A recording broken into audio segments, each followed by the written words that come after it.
Lesson number two, prioritizing a purchase. In this lesson, we teach kids that it's important to purchase things that you need before things that you want.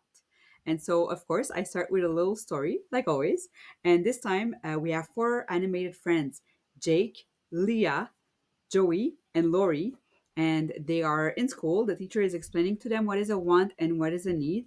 And then they go through this magical portal in the story of Xenia, and Xa and Ya are troubled because Ya wants to buy a new video game and Xa wants a new backpack because his is broken.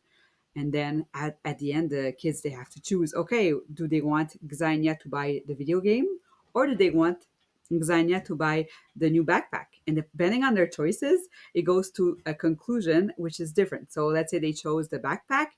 Ya and Xa are happy, and Xa is excited to be have his new backpack. But if they decided the video game, we see Xa in the middle of the school on the floor with all of his books around him and a bit sad. So here is a little demonstration of this story.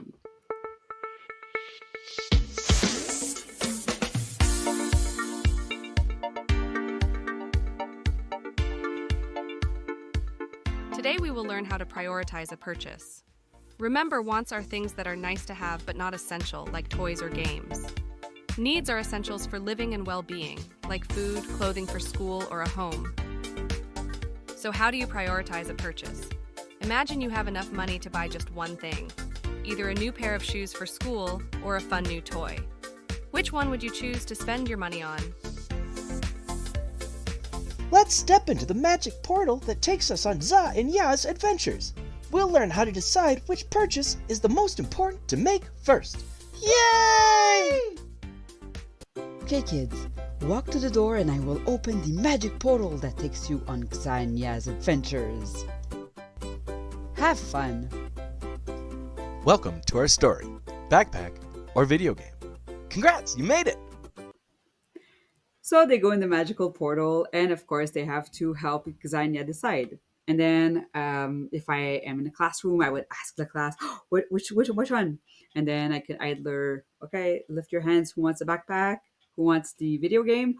Or I would just tell them, okay, stand up if you want the video game, or stand up if you want the backpack. And then I would count, and I would vote. And then you just click on backpack or video game. It goes to the next part of the story, and then finally goes to the conclusion.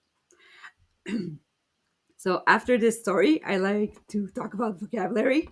So the vocabulary words for this lesson are prioritize, to arrange or deal with items in order of importance, often used in the context of deciding what needs to be addressed first.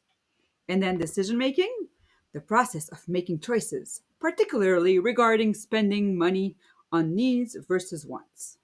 So now they know the definition. Let's go for our game time. Yes. So for the game, if you are a teacher in a classroom or at home, you can put little signs everywhere and say, okay, I will give you $100. Well, not 100 real dollars, but it can be, I created some solars. So I have like $1 bills. I have $5 bills. Doo-doo. And I have $10 bills. Doo-doo. And $20 bills. I also have $100 bill, but I don't use that one often. So I use solars. So I would give my kids 100 solars each. And then I would say, okay, go around the room and decide, what do you want to purchase with your solars? So you have things like sandwiches for $5. You have a winter coat for like $40 or whatever. And then you have things like movie tickets. So you have to see, how do they decide what to take, and how is it divided? Is it pretty equal, $50 on each, or is it mostly needs or mostly wants? And that's what's really, really fun. And then you can ask the kids to explain why they chose that amount. Of course, if you're in a classroom, asking everybody would be a bit long, so that's why they can write it down as an essay, or they can draw a picture or whatever you want, depending on your class. And finally, we talk about the conclusion about prioritizing a purchase. So make sure you have enough money for your needs before buying something you want. And that concludes lesson number two. I hope you're having fun, and I'll see you in lesson number three.